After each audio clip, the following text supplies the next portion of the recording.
السلام علیکم ورحمۃ اللہ وبرکاتہ۔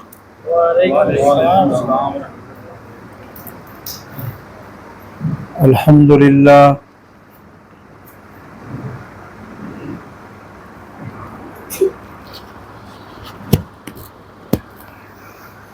الحمد للہ حمدا کثیرا طیبا مبارکا فی اللہم صلی علی محمد وبارک وسلم وصلی علیہ۔ یا شافی الامراض اشف مرضنا ومرض المسلمین والمسلمات، یا قاضی الحاجات اقض حاجاتنا وحاجات المسلمین والمسلمات۔ ربنا آتنا فی الدنیا حسنۃ وفی الآخرۃ حسنۃ وقنا عذاب النار۔ اللہم انا نجعلک فی نحورہم ونعوذ بک من شرورہم۔ رب اشرح لی صدری ویسر لی امری واحلل عقدۃ من لسانی یفقہوا قولی۔ اما بعد، اعوذ باللہ السمیع العلیم من الشیطان الرجیم، بسم اللہ الرحمن الرحیم۔ الا کافۃ للناس بشیرا ونذیرا۔ صدق اللہ العظیم وصدق رسولہ النبی الکریم، ونحن علی ذلک لمن الشاہدین والشاکرین۔ ہر طرح کی حمد و ثنا اللہ سبحانہ و تعالیٰ کی ذات مقدسہ کے لیے، درود و سلام امام الانبیاء محبوب کبریا حضرت محمد الرسول اللہ صلی اللہ علیہ وآلہ وصحبہ وبارک وسلم کی ذات پاک کے لیے۔ میرے نہایت واجب الصید احترام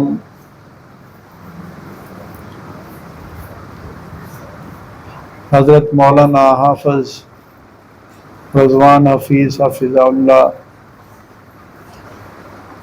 اور میرے برادر محترم محمد یحییٰ مدنی صاحب حفظہ اللہ، نائب امیر جمعیت اہل حدیث ضلع فیصل آباد، اور بالخصوص آپ تمام دوست احباب جو اپنا وقت نکال کر یہاں تشریف لائے۔ آج کی یہ محفل آپ کو معلوم ہو چکا کس حوالے سے ہے۔ پیارے بھائیوں، جو ختم نبوت کا عقیدہ ہے، اس کے بارے میں جب ہم اللہ رب العالمین کی مقدس کتاب کلام اللہ اس کا مطالعہ کرتے ہیں تو ہمیں یہ پتہ چلتا ہے کہ اللہ کی ذات نے تمام انبیاء کو جمع کیا، ان کی ارواح کو، اور ان سے یہ عہد لیا تھا، ان سے یہ وعدہ لیا تھا کہ جب آپ کی نبوت کا سکہ چل رہا ہو تو تمہارے نظام نبوت میں میرا آخر الزماں پیغمبر جناب حضرت محمد رسول اللہ صلی اللہ علیہ وآلہ وصحبہ وبارک وسلم و تشریف لائیں، تو آپ نے اپنی نبوت کا سکہ بند کر دینا ہے اور میرے پیغمبر علیہ الصلوۃ والسلام کی اطاعت اختیار کرنی ہے۔ یہ نبیوں سے عہد لیا. میں اشارتاً بات کرتا جاؤں گا، اگر تفصیل میں چلے جائیں تو بہت وقت درکار ہے. اور یہاں پر بس نہیں، پھر دوسرا اجتماع جو اللہ رب العالمین کی ذات نے کیا، وہ پوری مخلوق سب کو اکٹھا کیا. قیامت تک جو آنے والے لوگ ہیں ان کو بھی ان کی آواز سے یہ وعدہ لیا کہ میرا آخری نبی حضرت محمد رسول اللہ صلی اللہ علیہ وسلم جب آ جائے تو پھر کسی اور کا کلمہ نہیں پڑھنا، کسی اور کی نبوت کو نہیں ماننا، کسی اور کے طریقے کو نہیں اپنانا. تو پھر صرف اللہ کے نبی حضرت محمد رسول اللہ صلی اللہ علیہ وسلم کی سنت کو اپنانا ہے، یہی تمہارے لیے کامیابی ہے. اور اس کے آگے چلیں تو سیدنا حضرت ابراہیم علیہ السلام اور سیدنا اسماعیل علیہ السلام جب بیت اللہ کی انہوں نے تعمیر کی تو اللہ رب العالمین کے حضور یہ عرض کی کہ اس بیت اللہ کے لیے یا اللہ اس تیرے گھر کے لیے ایک خطیب کی ضرورت ہے، امام کی ضرورت ہے. تو وہ سیدنا ابراہیم علیہ السلام نے اور اسماعیل علیہ السلام نے تاجدار ختم نبوت حضرت محمد رسول اللہ صلی اللہ علیہ وسلم کو مانگ کر لیے. یہ تمام دلائل اگر کوئی شخص قرآن کا باغور ترجمہ اور تفسیر کے ساتھ مطالعہ کرتا ہے تو اس کو یہ سب چیزیں معلوم ہوں گی. تو یہ کائنات میں ختم نبوت کے باغیوں کا سلسلہ یہ کوئی نیا نہیں. امام کائنات حضرت محمد رسول اللہ صلی اللہ علیہ وسلم کی زندگی میں بھی مسلمہ کذاب نے یہ دعویٰ کیا تھا کہ میں بھی نبی ہوں. اور پھر اس دعوے کے بعد بڑے سارے لوگ اس کے ساتھ جمع ہو گئے جیسے آج ہیں. تو نبی رحمت علیہ السلام جب اس کائنات سے تشریف لے گئے، سیدنا حضرت ابوبکر صدیق رضی اللہ تعالی انہوں نے پھر جو لشکر اللہ کے نبی صلی اللہ علیہ وسلم نے تیار کیے تھے جہاد کے لیے، ان کو روانہ کرنا چاہا تو سیدنا حضرت عمر رضی اللہ تعالیٰ عنہ آ کر خلیفۃ الرسول امیر المومنین سیدنا ابوبکر صدیق رضی اللہ تعالیٰ کی خدمت میں عرض کرتے ہیں کہ امیر المومنین حالات بہت ناساز ہیں. ابھی پیارے حبیب علیہ السلام اس کائنات سے گئے ہیں، مسلمانوں کے دل زخمی ہیں، غم اتنا تھا آپ کے جانے کا. تو سیدنا حضرت بلال رضی اللہ تعالیٰ جیسے صحابہ وہ تو مدینہ شریف کو چھوڑ کر چلے گئے، اس لیے کہ آپ علیہ السلام کا چہرہ پرانوار نظر نہیں آتا تھا. تو سیدنا حضرت ابوبکر صدیق رضی اللہ تعالیٰ عنہ فرمانے لگے کہ اگر آپ سارے کے سارے ہی پلٹ جائیں تو میں اکیلا ابو بکر اس کام کے لیے کھڑا ہوں اور تیار ہوں لڑنے کے لیے جس کو میرے پیارے حبیب تاجدار ختم نبوت حضرت محمد رسول اللہ صلی اللہ علیہ وسلم سونپ کر گئے. تو سیدنا حضرت عمر رضی اللہ تعالیٰ عنہ کہتے ہیں کہ میں نے اپنی گردن کو جھکا لیا اور ان کے الفاظ یہ ہیں کہ میں نے محسوس کیا کہ عمر لوگ تجھے بہادر سمجھتے تھے، تمہاری بہادری تو ابو بکر سے کہیں کم ہے. اتنے بہادر تھے سیدنا ابو بکر صدیق رضی اللہ تعالی۔ تو خیر میں اختصار کے ساتھ عرض کرتا چلوں، جب تعاقب کیا نا مسلمہ کذاب کا، ان کے ساتھ جو لوگ تھے وہ جمع تھے، وہ اس کو نبی مان چکے تھے، اور کتنے صحابہ اس میں شہید ہوئے ہیں آپ کو اندازہ نہیں کتنے، اور کتنے دن تک یہ جنگ جاری رہی۔ واشی وہی جس نے سیدنا حضرت امیر حمزہ رضی اللہ تعالیٰ کو میدان احد میں شہید کیا تھا، پھر وہ بعد میں مسلمان ہو گیا تھا، اس نے ہی مسلمہ کذاب کو قتل کیا، اور جب مسلمہ کذاب کو اس نے قتل کیا تو اس نے پھر بآواز بلند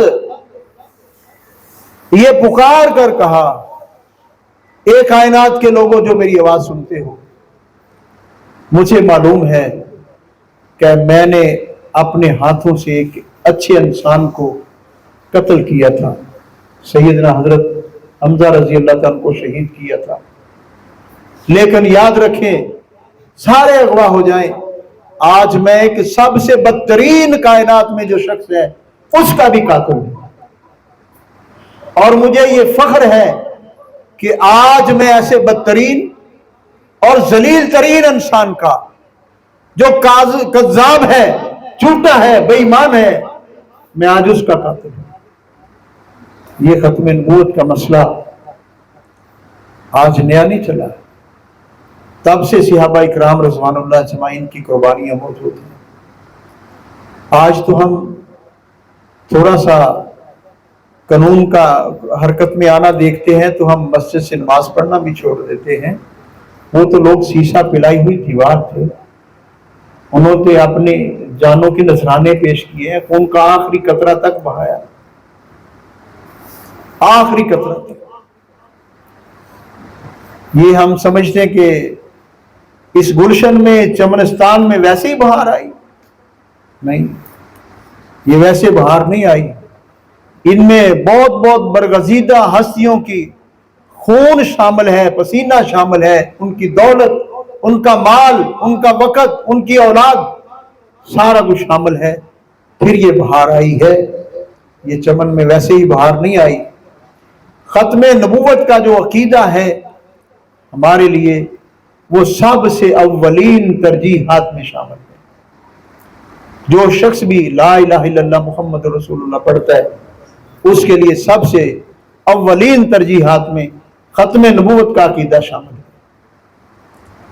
اور کیا ہم اس پہ کاربند ہیں؟ نہیں۔ ہمارے کئی مسلمان بھائی آپ میری باتوں سے سننے کے بعد تھوڑا سا پریشان بھی ہوں گے، ہمارے کئی مسلمان بھائی انہوں نے یہ مرزا غلام احمد قادیانی کو یہ رستہ دیا تھا، نبوت کا دروازہ کھول کر دیا تھا۔ اگر ہم اپنے گھر کا دروازہ کھلا رکھیں گے تو چور، ڈاکو، لٹیرا آئے گا، ضرور آئے گا۔ میری مسجد کے مؤذن ہے، زور اور مغرب کی وہ اذان پڑھتے ہیں، وہ پرسوں مجھے بتا رہے تھے کہ میں فجر کی نماز کے لیے اٹھتا ہوں، قریب ہی ہمارے نوید پارک ایک محلہ وہاں پہ وہ رہتے، تو میں فجر کی نماز کے لیے جاتا ہوں تو لوگوں کو اٹھاتا بھی ہوں اور مسجد میں نماز بھی ادا کرتا ہوں۔ تو میں نے اپنا سارا ساز و سامان اٹھا کے نا وہاں پہ گھر ہی رکھ دیا، اور اکیلا ہی وہ رہتا ہے، تو میں چل دیا۔